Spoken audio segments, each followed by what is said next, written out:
Today's video, samahan nyo nga pala ako sa mga gagawin ko. Ito na nga pala yung last day namin dito sa Kelowna. Kaya ito maglalaro nga pala kami dito ng paintball. First time ko nga lang pala dito. At bago yun ako nga pala si Janeto. Tawag nila sa akin Lucky. Kaya guys, samahan nyo ako. Ayun, umagang-umaga nga pala guys, umalis na nga kaagad kami kasi mamaya na nga pala balik namin dito sa Vancouver. So guys, today is the last day. Ito na yung part 2 namin. Kaya guys, samahan nyo kami mag-paintball. And then, sunod nun, hindi namin alam yung pupuntaan namin. Kaya guys, samahan nyo kami mag-paintball. First time ko nga lang pala yung kaya excited nga pala ako makipagbaarilan. Sa kapwa ko tao, paparilin ko talaga sa ulo eh.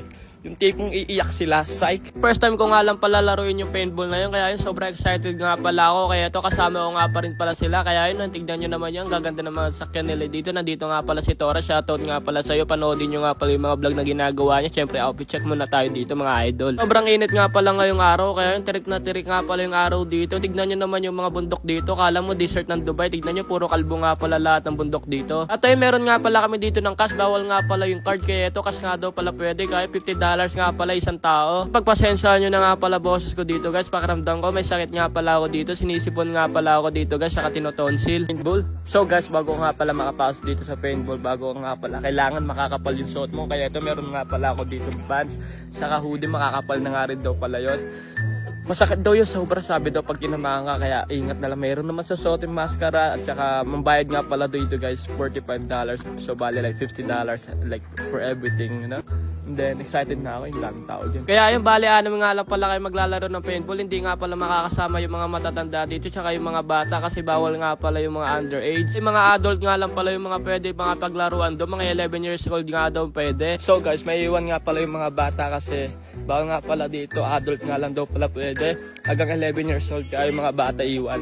At ayun, naka-ready na nga rin pala dito sila Kuya Louie, shoutout yung jowa niya, shoutout nga pala sa inyo ate. Kaya yun, tignan nyo naman yung mga baril nila dito, kakaiba pero wala nga pala kaming ganyan. Kaya yun, dali-dali na nga rin pala kami nagbayad. Ito yung pagkapunta nga pala namin dito, kaya ito nga pala yung mga presyo ng mga magkano nga pala yung mga gagastos namin. Ito nga pala mga baril yung mga gagamit nga pala namin, pero yung amin nga pala nagagamit, tignan nyo, ang bibigat nga pala na ipapahita ko nga pala sa inyo. Bago nga pala kami gumamit na makapasok sa loob, may pipila pa nga pala kami dito kung sakali nga pala may mangyari. At ayun, hindi pa nga pala kami pinapapasok sa loob, kaya yun kasi meron nga daw kaming gagawin dito ng mga rules. Ito nga pala yung magiging bala namin, yung loob nga pala niya pintura, pero kala mo bubble gum. At ayun, pagkatapos niya nga pala mag-announcements ng mga rules, kaya ito dali-dali na nga rin pala ako nag-asikaso. Kailangan ko nga pala mag-jacket dito, pati ito nga pala pants na suot ko kasi masakit nga daw yun sa loob kapag natamaan ka. At sobrang excited na nga rin pala ako dito maranasan tong paintball na to, kaya ito pinasuot na nga rin pala ako dito ng face mask na to, kaya ito nga pala yung kailangan kung sakali nga daw matamaan sa mukha, at least may protection nga daw. Marami nga pala kami dito, may 15 nga pala kami dito, meron pa nga pala dito mga ibang tao, kaya ito nga pala yung mga baril na gagamitin namin. Excited ko na nga ito magamit sa mga tao. At ayun, dali-dali na nga rin pala kami pumasok, kaya ito tignan nyo naman yung mga shooting nila dito, ang gagaling na mga tao nandito guys. Tignan nyo kung gaano kadaraming bala yung kinuha namin, may 2,000 na bala nga pala yung para medyo may enjoy namin at marami kaming bala na maipon. Nakita nga lang pala sa amin kung paano nga pala gagamitin tong baril na to, kaya ito syempre marunong na nga rin pala kami niya. Kahit dali-dali na nga rin pala nag-practice dito yung mga tropa, kaya ito syempre outfit check muna tayo kung paano ako may pagbarilan. Nakikita nyo ba yung mga position ko? Kaya yun, mag-i-start na nga rin pala yung game. Dito nga pala kami sa loob mag-i-start. At yung mga nakikita nyo nga pala mga kulay green na yun sa braso namin, ayun, magkakakampi nga pala kami. Yung iba nga pala namin kalabang, kaya yun, nag-umpisa na nga rin pala yung laban dito. Papakita ko nga pala sa inyo kung paano ako may pagbarilan dito.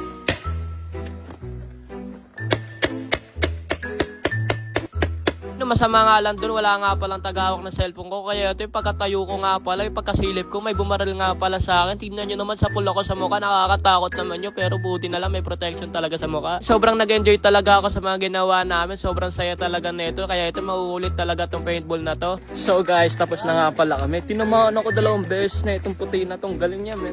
Galing yan mag-pick men. Kasi guys, yung barrel niya guys, barrel? No, yung barrel niya is my carbon fiber, kaya guys, accurate talaga yung tira niya. Sobrang lakas men. Pagkatapos nga pala na mag-paintball, kaya ito napapunta nga pala kami dito sa lake bago nga pala kami gumalis. Kaya yun, syempre hanggang dito na lang. Don't forget, follow and share. Thanks for watching. Bye!